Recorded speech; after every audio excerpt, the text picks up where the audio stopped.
Mundo Ejecutivo presenta.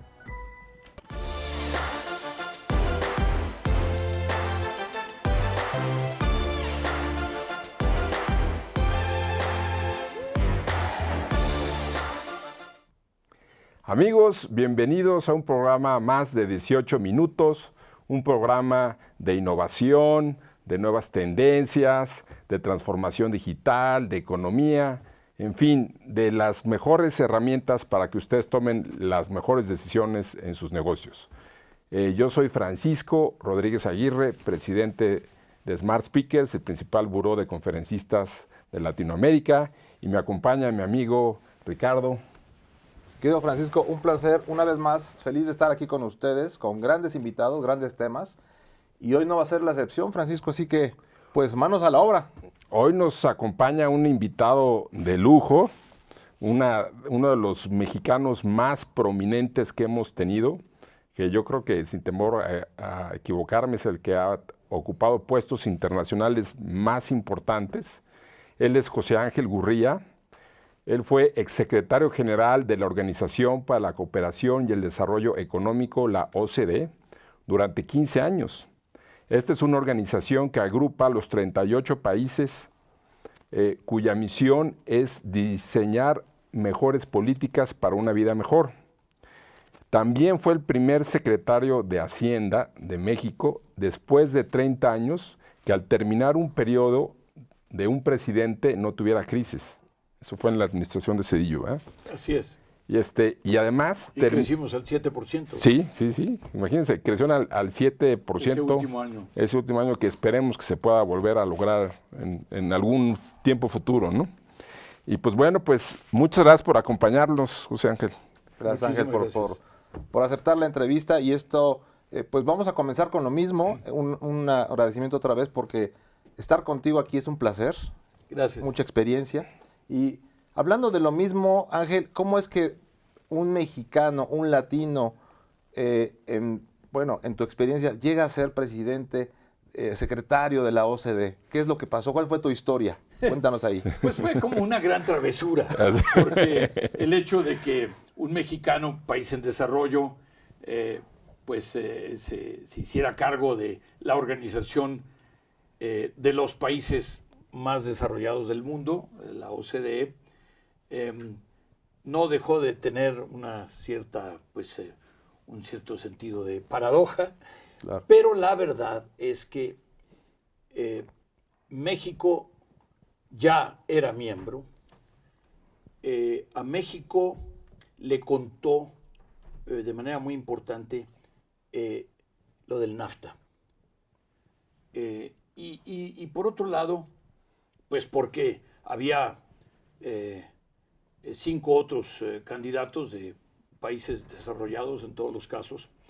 Y la verdad es que fue un concurso muy abierto, fue un concurso muy transparente. Y también yo diría que contó mucho la experiencia. Yo ya traía, el haber sido secretario de Hacienda, haber sido secretario de Relaciones Exteriores, muchos años, literalmente décadas de estar en todos los temas económicos internacionales y en particular el tema financiero y de la deuda. Así que todo eso contó. Y afortunadamente, pues los miembros de la OCDE en ese momento, que solo eran 30, hoy son 38, estaban abiertos. Votaron a favor. Sí, por votación. Porque hubo 3 rondas eliminatorias. Wow. Y al final quedamos solamente el primer ministro de Polonia y yo. Él era el primer ministro en funciones, por cierto.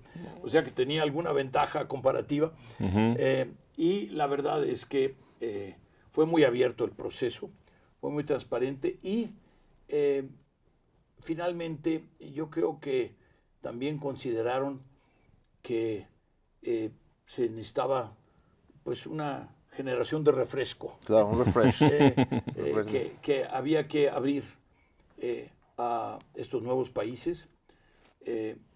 Como digo, ya México era miembro, así es que creo que Esa fue la travesura que Fue la travesura. Funcionó. funcionó la travesura. Había que atreverse, Claro, había que sí, presentar la primero. propuesta. El presidente Fox fue quien presentó la propuesta. El entonces canciller Luis Derbez fue quien apoyó la candidatura. Y bueno, pues yo me la pasé girando por todo el mundo. Haciendo lobbying. Y haciendo lobbying, además usando Cabildeando. las redes que ya había creado yo en mis vidas anteriores. En tus horas de vuelo anterior. Así es. Muy bien. ¿No tuviste ciertas barreras para llegar ahí o ya estando en la OCDE, por ser de un país, como decías, en vías de desarrollo, nunca hubo discriminación o que te hubieran puesto algunas piedritas? No, lo que pasa es que había que estar muy consciente de que siempre estaba uno a prueba. Sí. Y de que pues yo traía mi propia reputación, mi propio prestigio,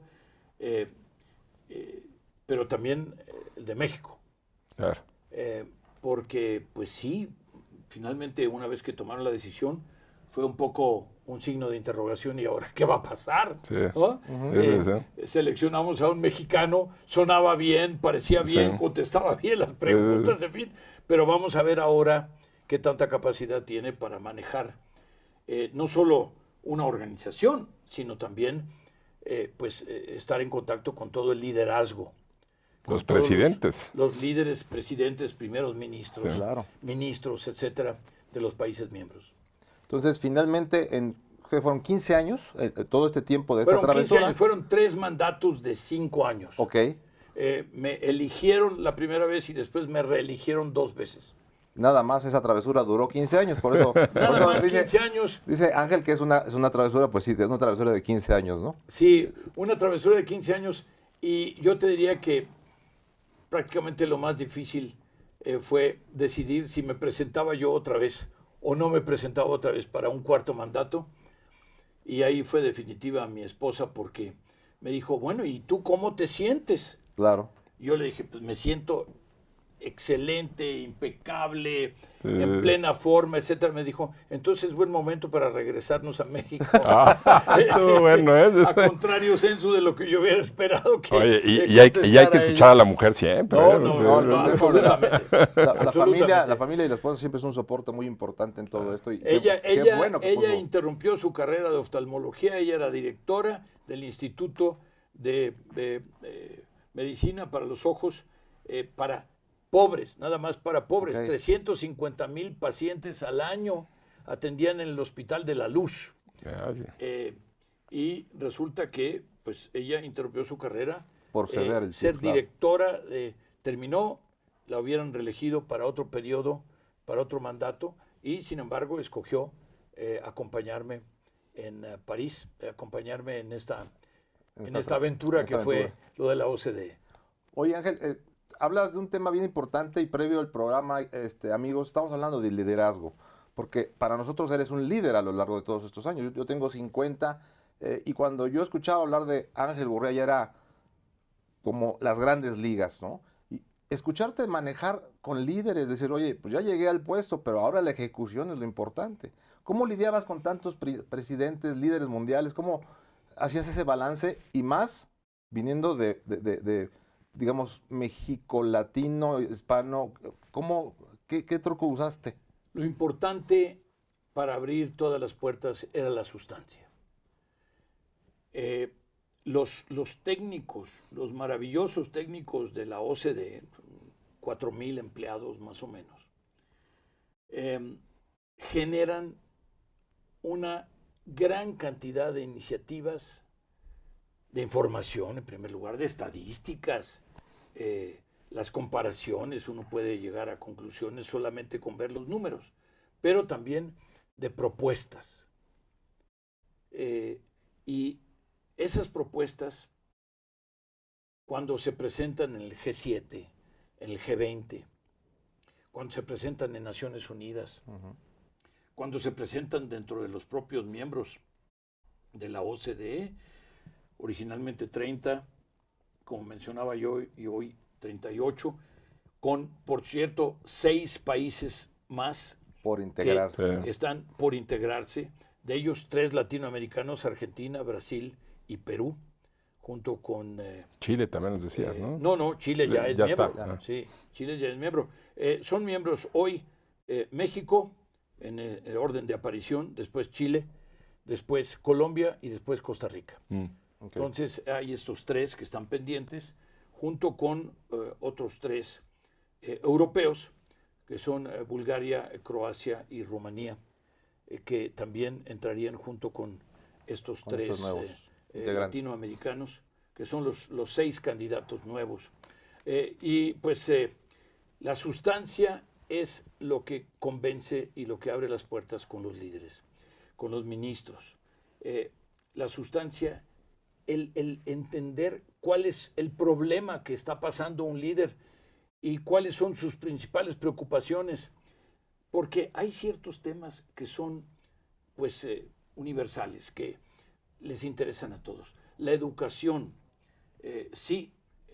La salud, sí, por supuesto. La infraestructura, sí. A todo el mundo le interesa el título, pero el problema de qué le interesa en materia de educación al primer ministro de Latvia, muy diferente que al primer ministro Claro. o al presidente en Turquía, Sí. o al primer ministro o presidente del concilio, como se llama en Italia, o al presidente de México, o a los diferentes presidentes de México. Yo trabajé con 4. Sí. Pues la verdad es que hay que bajarse a ese nivel del detalle y hay que ofrecer soluciones al problema que tiene el líder en ese momento y que está sintiendo, Claro. ¿no?, cómo le aprieta el zapato sobre ese tema. Solo, claro. Claro. Sobre ese tema. Es decir, estamos hablando de que, insisto, los títulos son siempre los mismos. El crecimiento, Claro. pues Sí, sí. las desigualdades, el tema de la pobreza, etcétera, porque hay pobreza en Estados Unidos, hay pobreza en Turquía y hay pobreza, y por supuesto también hay pobreza en países como México. Pero no en todas partes se presentan las mismas consideraciones y las mismas preocupaciones, y además no en todas partes existen las mismas realidades. Ángel, ¿cuál fue el momento más difícil que tuviste en la OCDE y cómo lo superaste? Pues quizá, te diría yo, porque hubo muchos muy complicados, pero el momento más importante fue cuando logramos que 137 países, no solo los 38 países miembros de la OCDE, sino 137 países se pusieran de acuerdo sobre cómo le íbamos a poner impuestos a la economía digital Muy y interesante. cómo Sí. le íbamos a poner una tasa mínima de impuestos a todas las compañías transnacionales del mundo, porque todo mundo adoptó la decisión de ponerles ese 15% mínimo de impuestos a las empresas, independientemente de dónde tuvieran su sede, y Oficina. finalmente con objeto de lograr que en donde se generen las utilidades se paguen los impuestos. Es que como pequeño antecedente, había muchos basados creo que en Irlanda y en paraísos fiscales y tenían tasas muy bajas, ¿no? Y No, que bueno, las multinacionales en general, sí. independientemente de en qué país estuvieran localizados, prácticamente no pagaban impuestos. Sí. Y ahora lo que se logró con un consenso mundial que va mucho más allá de los países de la OCDE, y eso lo hizo la OCDE. Sí. Pues con este consenso mundial se logró que haya, primero, una tasa mínima. Claro, los países pueden poner una tasa mayor en cada uno de los países respectivos, pero además que ya no haya dónde esconderse. Sí, sí, sí. Pero eso fue después de que habíamos logrado transparencia fiscal. Sí, de hecho, en el tiempo fue primero transparencia fiscal, 84 millones de cuentas, en donde todos los mexicanos que tienen cuentas fuera de México, el SAT los tiene perfectamente bien Ubicado. identificados Y todos los turcos que tienen cuentas fuera de Turquía, la autoridad fiscal de Turquía los tiene perfectamente identificados, y los americanos, y los italianos, y los franceses, y los de todo el mundo. Y eso se hizo otra vez con 137 países, no solamente con los países miembros de la OCDE. Hoy hay transparencia fiscal y ya no hay dónde esconderse, pero ahora las transnacionales, que eran como el último reducto, que pues movía sus utilidades y luego las convertía en dividendos y luego las convertía en intereses y en fin, el hecho es que pagaban muy pocos impuestos, pues ya eso no será posible y ya estamos en la etapa de la implementación del acuerdo, no en la negociación del acuerdo. Ese acuerdo ya se logró. Ricardo, yo creo que está muy interesante la plática. Creo que igual le damos unos 4 o 5 minutitos más, ¿no? Sí, para cierre. Sí. Prácticamente estamos hablando de temas importantes que has hecho. Nos quedan 4 minutos prácticamente, Ángel. Sí. Danos tu cierre. ¿Qué viene en el futuro con la parte de la inflación y la guerra de Ucrania? ¿Qué es lo que podemos esperar México, Latinoamérica? La guerra de Ucrania, la invasión de Rusia a Ucrania, ha provocado una presión inflacionaria en todo el mundo, además de lo trágico, además de lo inaceptable que es la guerra misma y la invasión misma, en la parte moral, la parte ética. Pero estamos hablando de la parte económica exclusivamente.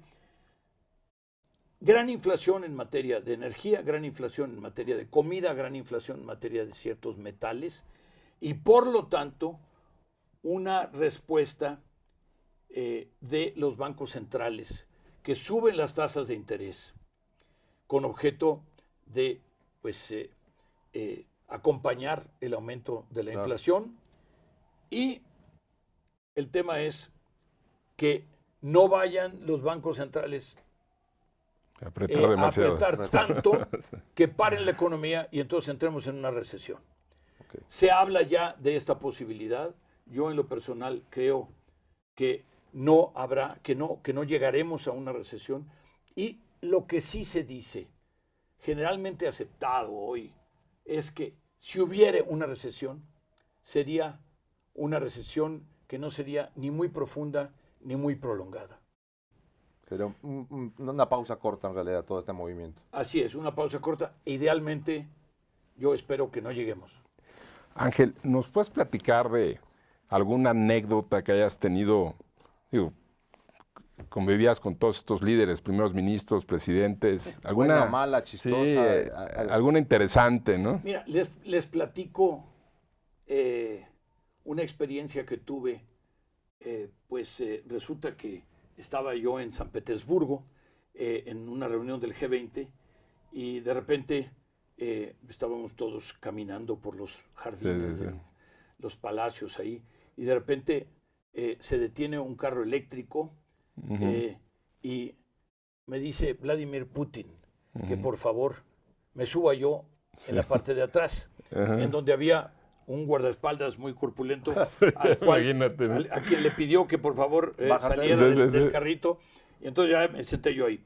Y resulta que de copilota iba precisamente Angela Merkel. Wow. Y entonces, pues yo iba atrás del carrito, ¿verdad? Paseando por todos los jardines de los palacios de Leningrado, ¿no? La verdad es que tuvimos una experiencia muy interesante, muy bonita, porque íbamos platicando. Ellos hablan en alemán o en ruso, porque Angela Merkel se educó en la Alemania del Este. Ah, eso yo no la sabía. Sí, y además Vladimir Putin trabajó en Alemania del Este, estaba destacado ahí. Y entonces él aprendió alemán, ella aprendió ruso, y luego de repente se acordaban de que traían al invitado atrás. Yo hablo algo de alemán, pero en fin, fue un momento muy interesante, muy importante, porque ahí dijo Putin, si este tema de la iniciativa sobre los impuestos, la transparencia primero, y después lo de la tasa mínima, en fin, si es que funciona, si lo logramos, será la revolución más grande en materia del régimen internacional fiscal. Y luego dijo, y en materia de revolución yo sé mucho, ¿eh? Así es que les platico eso.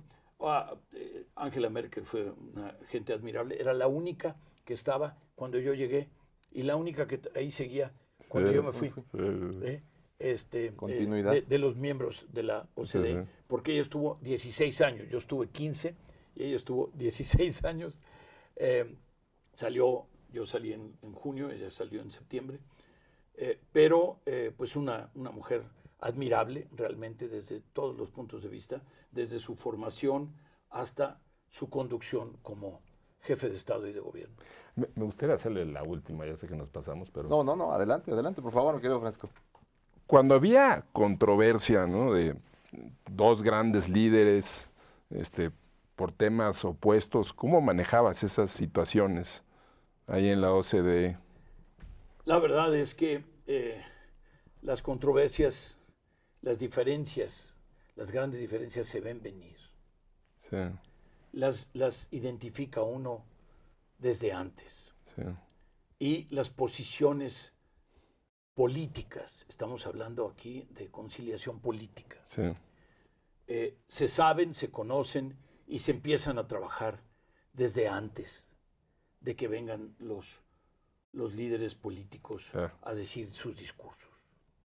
La idea es que uno hace la tarea antes, uno llega a las conclusiones antes, uno arregla las diferencias antes, uno encuentra, aunque sean insatisfactorio para todos, uno encuentra el terreno bien común. Antes, Sí. para que precisamente pues no tengamos, ¿no?, Sí, estas un mal encuentro. muy obvias diferencias, ya que llegó uno ahí al evento, ¿no? No, pues Perfecto. Mil gracias, Ángel. Extraordinaria participación aquí. Plática, entrevista, grandes comentarios, grandes experiencias. Nos falta más tiempo, pero por eso se llaman 18 minutos de amigos. Así que, Ángel, amigo, muchas gracias por tu participación. Pues muchísimas gracias a ustedes. Estamos aquí en 18 minutos de... Síganos cada jueves a las 6:30 de la tarde en Mundo Ejecutivo, en las redes de MPI TV y evidentemente con Smart Speakers, con Francisco Rodríguez, el buró de speakers más importante de México y Latinoamérica. Gracias.